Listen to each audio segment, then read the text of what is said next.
Donc aujourd'hui, je vais vous présenter les types de solutions d'e-commerce existantes avec les précisions sur les 5 meilleures solutions d'open source qui dominent le marché en 2021. Et après, je vais faire les présentations de tendances technologiques et illustrer leur mise en œuvre au sein de plateformes d'open source e-commerce. Donc, on va essayer également, on va tenter dans le cadre de cette présentation à étudier l'impact global de ces tendances sur l'industrie. Donc déjà, il y a un petit slide par rapport de nos services, mais si quelqu'un vers la fin de la présentation souhaite avoir des slides, n'hésitez pas à noter nos contacts. Pourquoi aujourd'hui on parle de ces sujets en fait déjà parce qu'on estime que presque 95% des achats seront effectués en ligne d'ici 2040. Donc les chiffres sont quand même très très conséquents. Donc, et vous pouvez comprendre que c'est un sujet très important. Avant de continuer, je pense que c'est très important à donner les définitions. Qu'est-ce que c'est vraiment, qu'est-ce que c'est solution open source des commerces? Parce que au cours des dernières années, le terme il s'évolue énormément. Donc, et on pense que la sens de ce terme, elle va continuer à s'évoluer. Déjà, par exemple, il ne faut pas aller trop loin. Hier, Shopify, elle vient de sortir avec un framework open source, donc qui est basé sur React. Donc, et on connaît très bien que Shopify, c'est une solution SaaS. Donc, mais on voit la tendance que, en fait, le logiciel, le software as a service, ils vont ouvrir leurs fonctionnalités et distribuer une partie de code dans le contexte open source. Les types de solutions e-commerce existantes, globalement, peuvent être divisés en deux catégories. Donc, première catégorie, c'est solutions hébergées. Et dans ces cas-là, on a software as a service et solutions de service complet. Et il y a également les solutions auto-hébergées, c'est tout ce qui est open source. Ici, vous pouvez voir quelques exemples, mais bien évidemment, ils ne sont pas tous, c'est le plus connu, on va dire. Et dans ces contextes-là, j'aime bien l'analogie avec le transport public, en fait, avec les transports, en fait, parce que software as a service, c'est un peu comprendre un transport public, donc il vous amène de point A jusqu'à point B, mais vous n'êtes pas libre à choisir à quelle heure vous voulez partir, où vous souhaitez vous arrêter et qui peut vous accompagner. Mais pourtant, ça vous permet d'économiser l'argent et le temps. Donc, solution de service complet, c'est comme avoir votre propre chauffeur, vous êtes libre d'aller quand vous voulez, où vous voulez, mais il y a quand même un professionnel qu'il faut garder dans votre charge. Et les solutions open source, c'est comme avoir votre propre voiture. Vous pouvez aller quand vous voulez, où vous voulez, avec qui vous voulez, mais il y a le coût d'entretien derrière. Il faut également apprendre comment conduire un véhicule et il y a une grande responsabilité derrière. Les avantages des plateformes e-commerce open source sont triples, donc le coût à long terme sont réduits. Il y a beaucoup de flexibilité, beaucoup de personnalisation possible. Et également, les plateformes e-commerce d'open source permettent une grande évolutivité dans le contexte de développement de solutions dans l'avenir. Et en communauté de soutien, je précise ces points parce qu'on voit que typiquement les solutions d'open source motivent, il y a plus d'innovation derrière et du coup ça pousse les technologies en avant.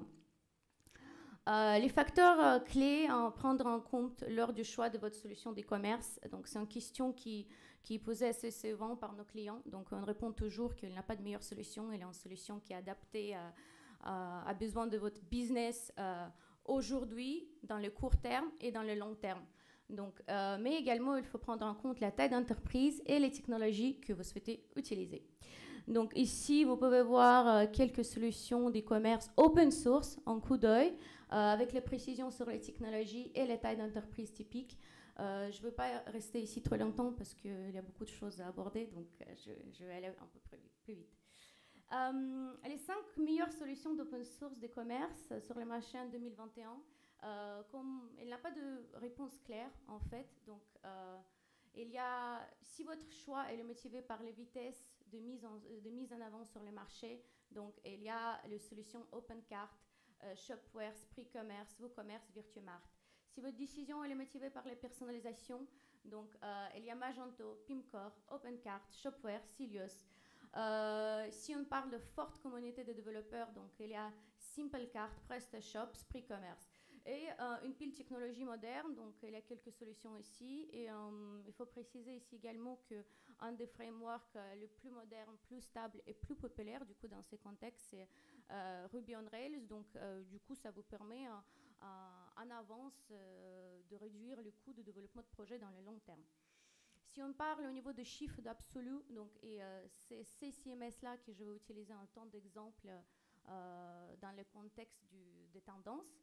On a WooCommerce qui est un leader de marché en 2021, 21,9% au niveau des types de solutions e-commerce. Donc Magento, c'est la deuxième solution au niveau de solutions open source, donc 1,7.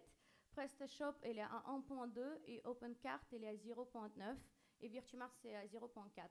Par contre, au niveau de quantité des sites web actifs aujourd'hui qui sont sur Internet, donc WooCommerce, c'est un leader de marché très clair. Et là, je précisais les sources de données. Donc après, si vous souhaitez avoir un peu plus d'informations, vous pouvez voir. Donc, et les autres solutions e-commerce, en fait, les 73,9%, c'est par rapport également les solutions SaaS, les solutions hébergées, mais également d'autres solutions e-commerce. Donc là, on va parler des tendances technologiques qui motivent le développement du secteur.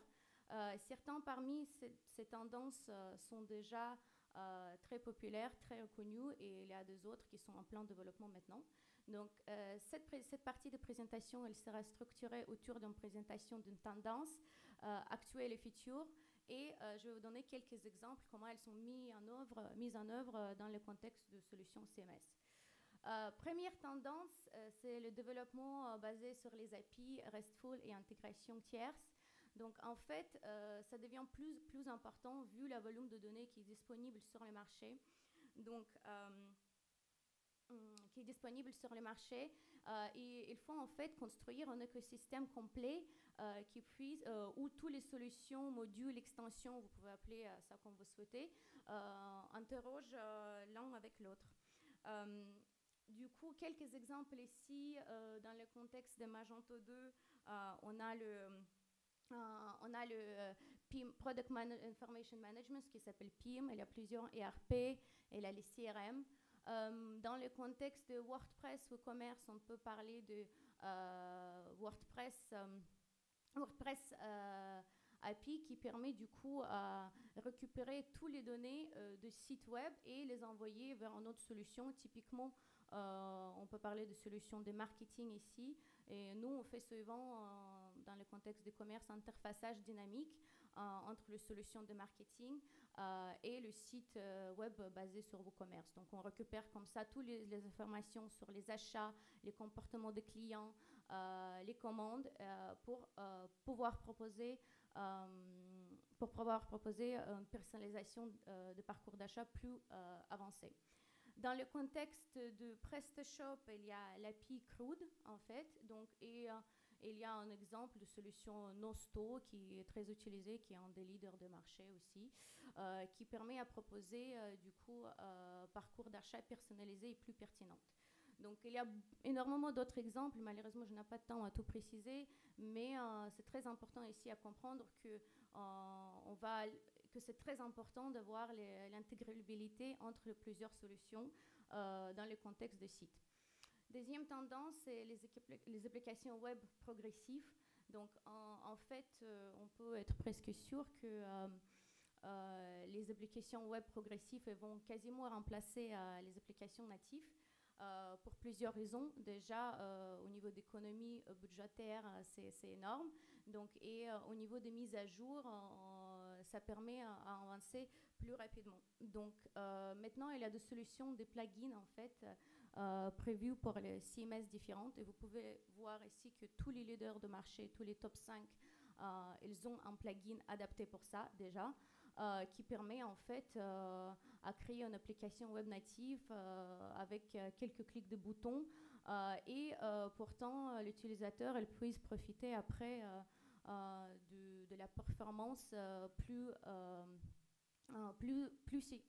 significative.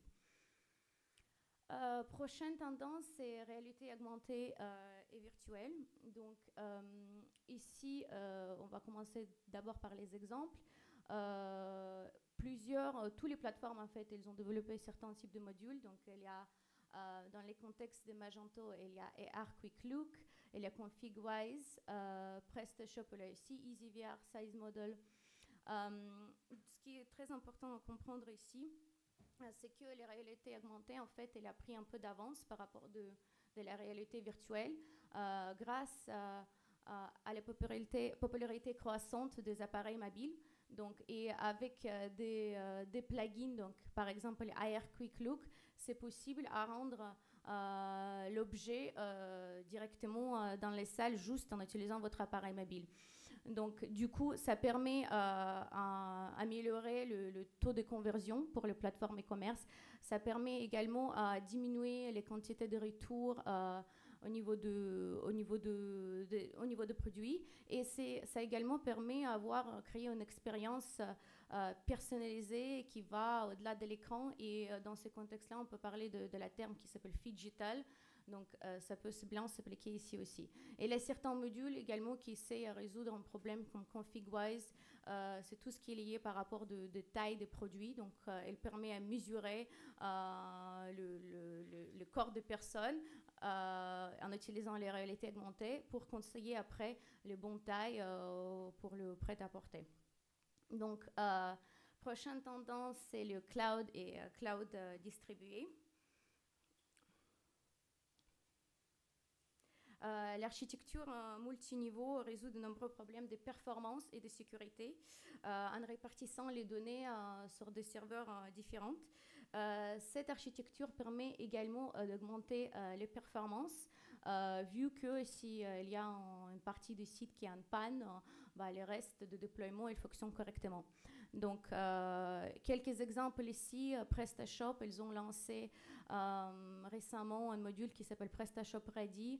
En fait, c'est un type de logiciel qui est basé sur leur solution open source et ils ont hébergé cette solution sur Google Kubernetes Engine et ça les permet d'avoir le coût de maintenance assez bas mais pourtant proposer quelque chose de performant. Quand on parle de WordPress au commerce, on parle plutôt de solutions de stockage en fait. Donc il y a énormément de plugins donc comme vous pouvez voir. Donc ici, quand on parle de plugins, on parle surtout de stockage des médias différents, mais également il y a les plugins qui permettent d'avoir 2 copies de sites sur des serveurs en parallèle sans se faire les copies de fichiers médias. Donc, et il y a également les solutions qui stockent tout sur Amazon S3 et pas que sur Google Cloud Storage. Prochaine tendance, c'est les données grandes, petites et intelligentes et intelligence artificielle. Donc, cette partie-là, cette tendance, on va dire, elle était mise en avant énormément dans le contexte sanitaire, dans le contexte de Covid. Les internautes, ils ont compris en fait que leurs données, ils ont énormément de valeur maintenant. Donc, vu que la plupart d'achats dans le contexte de Covid, elle était faite en ligne. Donc, en fait, l'intelligence artificielle permet à créer des sites web performants en utilisant les données et en proposant en même temps à l'internaute les parcours d'achat personnalisés. Donc, quelques exemples ici. WooCommerce, il y a un plugin qui s'appelle Wootomation. Il conseille cross-sales et up-sales, donc les produits supplémentaires, en conséquence de ce qui est déjà mis dans le panier d'utilisateurs.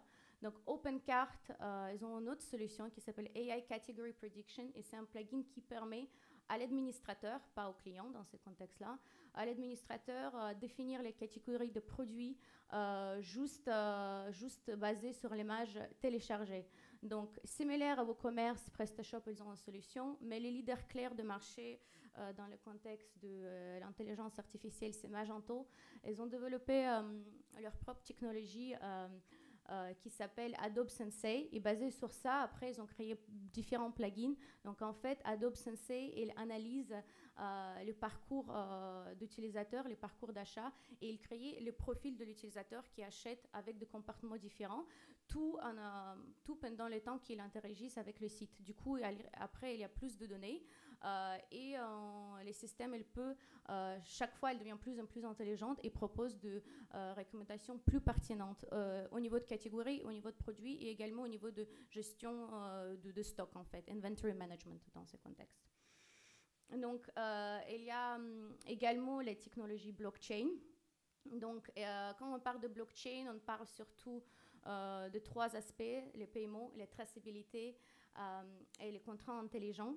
Dans le contexte des traçabilités, quelques exemples. WordPress Blockchain, c'est un plugin qui permet de mettre à peu près tout dans le blockchain, donc les types de pages personnalisées, les publications sur les blogs, les produits, les catalogues de produits, donc, et même les front-end. Et du coup, ça permet à sauvegarder cette information dans le contexte plus honnête et plus vérifié. Dans le contexte de PrestaShop, il y a une solution qui s'appelle PrestaTrust. Donc, c'est une solution en fait qui essaie de mettre en valeur les relations des acheteurs de modules et le développeur de modules, vu que toutes les informations elle est gardée sur un blockchain qui s'appelle Ethereum. Donc, voilà. Et là, on passe vers la dernière tendance, quelques statistiques ici. Donc, vous pouvez voir qu'environ 85% de toutes les interactions avec les clients seront traitées sans agent d'ici 2020. Donc, c'est quand même les chiffres assez conséquents aussi. Et du coup,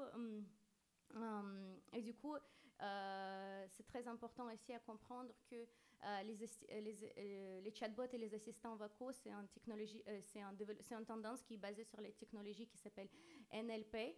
Et vu que même aujourd'hui, il y a parfois les clients qui ont le souci à parler avec une machine, donc avec le développement de cette technologie dans l'avenir, ils vont presque pas remarquer si en fait ils parlent avec une